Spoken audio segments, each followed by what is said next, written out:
মেঘবিহীন খরবৈশাখে তৃষ্ণায় ফাটে ছাতি, টপ টপ ঘামে কাটিয়েছি সবে বিনিদ্র কত রাতে। কাঠফাটা এই গরম থেকে কি মুক্তি পেতে চান?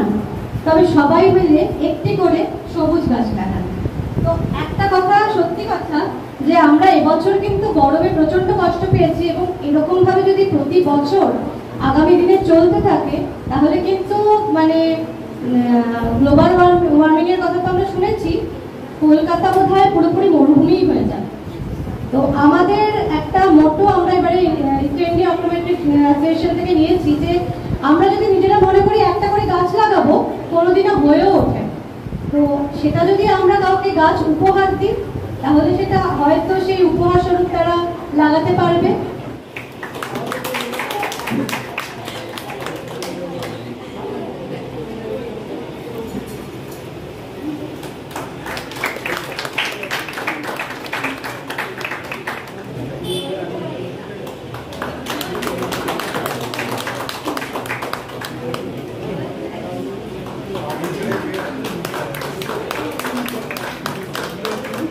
আমি Sujit Banik, vice president of eastern India automatic অ্যাসোসিয়েশনের।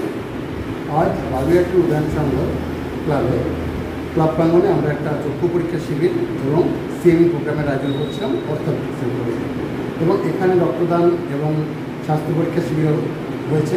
তার সঙ্গে আমরা একটা করেছি যে গাছ বিতরণ করা, যাতে কিছু গাছ, একটি গাছ একটি প্রাণ, এভাবে করে আমাদের প্রচণ্ড জলের যে অবস্থাগুলো দেখা যাচ্ছে এবং গ্লোবাল ওয়ার্মিংয়ের ক্ষেত্রেও গাছ একটা বিশাল বড় ভূমিকা পালন করে।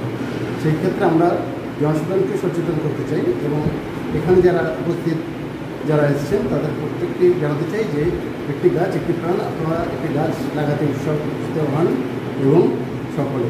এছাড়া আমাদের আরেকটা উদ্দেশ্য ছিল আমাদের চক্ষুদান শিবির।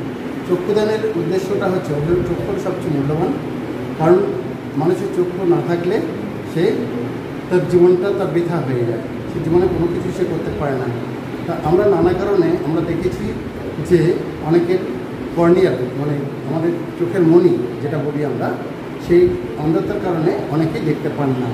সেই ক্ষেত্রে আমরা যারা মৃত্যুর পরেই যারা চক্ষুদানের অঙ্গীকার যদি করেন, তাহলে তাদের কাছ থেকে কর্নিয়া সংগ্রহ করে আমরা সেখানে তাদেরকে দিয়ে একটা একজন লোক থেকে দুজন লোককে আমরা দৃষ্টিদান করতে সক্ষম হতে পারি। সেক্ষেত্রে চক্ষুদান শিবিরের গুরুত্বপূর্ণতা রয়েছে। এছাড়া আমাদের এখানে যে আজকে সিএমই প্রোগ্রাম একটা আলোচনা সবার আয়োজন করা হয়েছিল, যে অর্থোপেডিক্সের উপরে, যে বিভিন্ন রকম মানে নানা রকম হয় বাচ্চাদের, তারা চোখ থেকে শুরু করে, তারপরে অ্যাম্বলাপিয়া যেটা রিজিআই, যারা অনেক বাচ্চাই হয়তো জানে না, স্কুলে গিয়ে তারা দুটো চোখের মধ্যে একটা চোখ সে দেখতে পায় না, কিন্তু আমরা যখন পরীক্ষা করে দেখি যে একটা চোখে সে দেখতে পাচ্ছে না, একটা চোখে দেখতে পাচ্ছে, সেই অ্যাম্বলাপিয়া যাতে না হয় সেগুলোও সচেতনতা এবং তার কারেকশন এবং কীভাবে সম্ভব হয় নানা রকমের পদ্ধতি নিয়ে আলোচনা করা হলো। এখানে মিস্টার অরভদ্র চৌধুরী রোটারি টেকনো হসপিটালের অর্থোপেডিক বিভাগের উনি এ ব্যাপারে আলোকপাত করলেন এবং সমস্ত রকমভাবে এখানে আমাদের সচেতনতা শিবির আলোচনা করলেন। অর্থোপেডিক্সের জন্য অনেক কিছু প্রবলেম আসে। অর্থোপেডিক্স যেমন কেউ মাথা যন্ত্রণা হচ্ছে, কেন মাথা যন্ত্রণা হচ্ছে, পাওয়ার কারেকশন করার পরও দেখা যাচ্ছে তার মাথা যন্ত্রণা দেখে যাচ্ছে। সেই ক্ষেত্রে দেখা যাচ্ছে, এবং আদার নিউরোলজিক্যাল টেস্টগুলো হওয়ার পরে দেখা যাচ্ছে মাথা যন্ত্রণা ঠিক হচ্ছে না। সেখানে দেখা যায় কনভার্জেন্স ইনসাফিসিয়েন্সির কারণে একটা প্রেক্ষাপট দাঁড়ায়, সেটা কিন্তু অর্থোপেডিক্সের আন্ডারে পড়ে। এবং এই বিষয়ে আলোকপাত করলেন অরভদ্র চৌধুরী, রোটারি টেকনো হসপিটালের অটোমেটিক বিভাগের অরভদ্র চৌধুরী। আজ আমরা এরকমভাবেই বিভিন্ন রকম অনুষ্ঠান আমরা করে থাকি। 3 মাস অন্তর অন্তর মোটামুটি সিএমই প্রোগ্রামগুলো করা হয়, যাতে আপডেটেশন হয়। আমি মধুমিতা দেব, ইস্ট ইন্ডিয়া অটোমেটিক অ্যাসোসিয়েশনের সেক্রেটারি। আজকে আমরা এখানে জমায়েত হয়েছি, আমাদের এখানে অনেকগুলো অনুষ্ঠান বলতে এখানটায় রক্তদান শিবির হয়েছে। আমরা একটা রক্তদান শিবিরের ব্যবস্থা করেছি। প্রায় 60 জন রক্তদাতা আমাদের এখানে রক্ত দিয়েছে, এবং সেখানে আমিও ডোনেট করেছি অবশ্যই, কারণ নিজে না করলে তো অন্যকে শেখানো দেওয়া।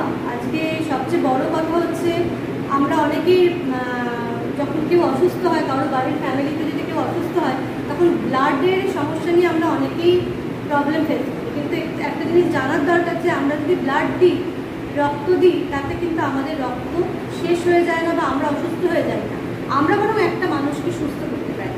তো এই মোটো নিয়েই আজকে ইস্টার্ন ইন্ডিয়া অপটোমেট্রিক অ্যাসোসিয়েশন নতুন করে আরেকটা নতুন জায়গায় এগোতে শুরু করেছে, সেটা হচ্ছে রক্তদান শিবির। তো আমরা এখন থেকে রক্তদান শিবিরের সঙ্গে যুক্ত হয়েছি।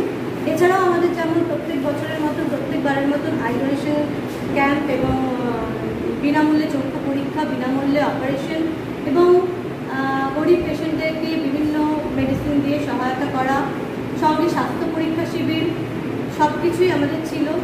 সকাল থেকে এইসব কাজ করার পর অনেক পেশেন্ট এখানে চক্ষু দান করে এবং চক্ষু দান মানে মরণোত্তর চক্ষু দান। সেখানটায় অবশ্যই আমরা পেশেন্টদেরকে বুঝিয়েছি যে তারা তাদের ফ্যামিলির লোক, নিজের লোক, তাদেরকে বোঝাবেন যে তাদের মৃত্যুর পরে তাদের চোখ দুটো যেন জ্বলে পুড়ে শেষ না হয়ে যায়, তাদের চোখ দুটো যেন এই পৃথিবীতেই থেকে যায় আরও দুজন মানুষের চোখের জ্যোতি বা চোখের আলো দেওয়ার জন্য।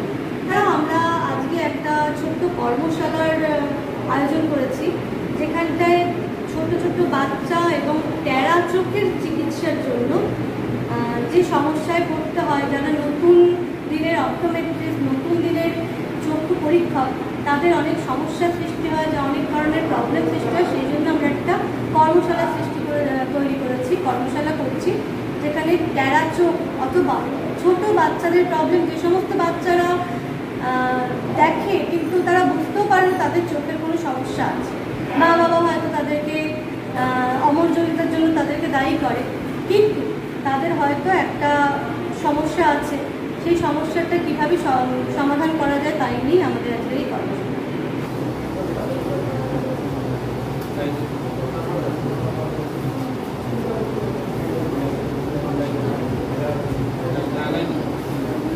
হয়ে গেছে না দুজন এখন একটা লাই ধরো ঠিক আছে ধরুন রাইট এক্স হয়ে গেছে দেখুন সবাই এক্স তো কি বোঝা যাচ্ছে এক্স হয়ে গেছে বোঝা যাচ্ছে অ্যাকচুয়ালি কিন্তু এক্স নয় অর্থ যেই দেবো এক্স হয়ে যাবে বোঝা যাচ্ছে এক্স এবার ইস্যু করে দিচ্ছি ইস্যু হয়ে যাবে ইস্যু হয়ে গেছে এবার ভার্টিক্যাল করে দিচ্ছি বোঝা যাচ্ছে দেখা যাচ্ছে কি light vertical right left hyper হয়ে গেছে লেফট হাইপার এবার লেফট হাইপার হয়ে যাবে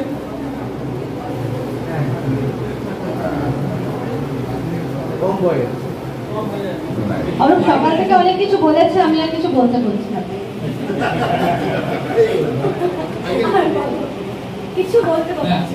প্রথম কথা সকালে যে প্রথমে আমি বলেছিলাম, প্রথমেই বোধহয় একটা রাখতে রাখতে যে আমরা কিন্তু এখানে কেউ লেকচার দিতে আসিনি বা পড়াতে আসি। মূল এটা উদ্দেশ্য মধুমিতা বা সুচিত্রা বা অরিন্দমদা যারা আছেন ইস্টার্ন ইন্ডিয়া অপটোমেট্রিক অ্যাসোসিয়েশনে, I just give them thanks that give me this platform to share my knowledge with you people.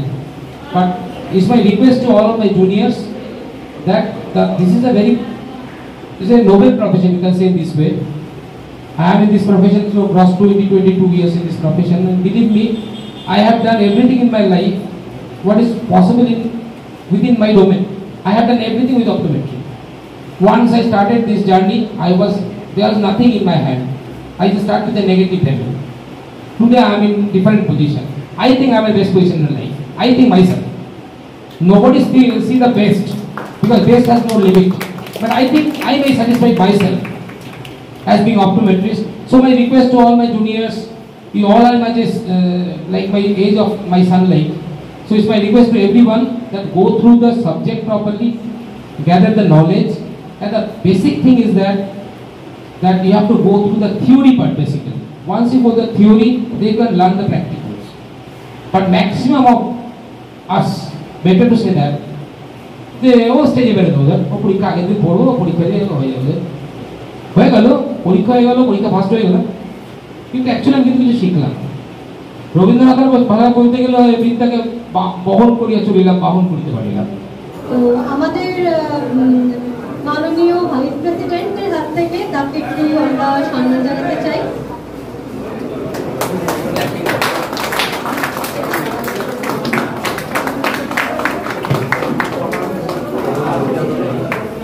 এবং আমাদের তরফ থেকে একটা ছোট্ট গিফট ওনার জন্য, একটা ছোট্ট প্রাণ তাকে তুলে দিচ্ছি।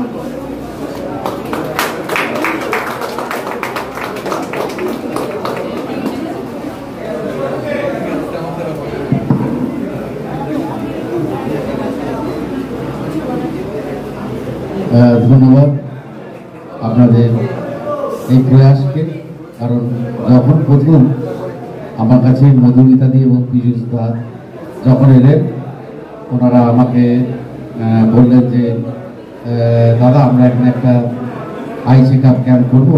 তাই বললাম যে করুন। ওনারা শনিবার করে বসেন 6টা থেকে 7টা পর্যন্ত, এবং খুব ভালোভাবে যত্ন সহকারে ওনারা করেন।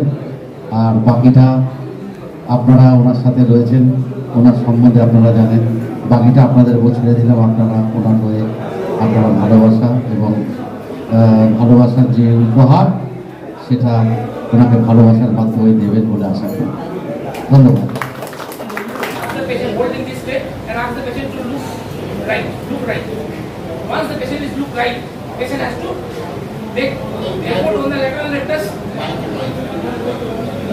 আমরা যখন পেশেন্টকে ফোলকাশন করছি, ফোর্থ জেনারেশন, তখন আমি ডান দিকে তাকাই। ডান দিকে তাকালে ল্যাটারাল রেকটাস আইটাকে পুল করবে, করবে তো। তখন আমি একটা ট্যাগ ফিল করবো, মানে আমি ফিল করবো যে আমার চোখ, আমার কিছু শক্তি প্রয়োগ করতে হচ্ছে ধরে রাখার জন্য, ও চলে যেতে চাইছে। তার মানে ল্যাটারাল রেকটাসটা নিশ্চয়ই কাজ করছে বলেই ও যেতে চাইছে। ল্যাটারাল রেকটাস প্যারালাইজ হয়ে গেলে কেউ টানতে পারতো চোখটাকে, পারতো না, তাহলে সে ফোর্সটা ফিলই করতাম না, বুঝে গেছে? তার মানে কোনো প্যারালাইটিক কম্পোনেন্ট ওর নেই, তার মানে ফোর্স জেনারেশন টেস্ট নেগেটিভ। 22শে ডিসেম্বর, আগামী 22শে ডিসেম্বর মেডিকেল কলেজে আমাদের ইস্টার ইন্ডিয়া অপটোমেট্রিক অ্যাসোসিয়েশনের কনফারেন্স হচ্ছে। Baban boss, conference, eastern regional optometrical conference হচ্ছে। আমি চাইবো সেখানেও এরকম বিভিন্ন রকম ওয়ার্কশপ হবে, নট অনলি অর্থোপেডিক উইথ, সেখানে বায়োমেট্রি থেকে শুরু করে বিভিন্ন কিছু আছে যেগুলো আমাদের প্রতিনিয়ত প্র্যাকটিস করার জন্য দরকার হয়।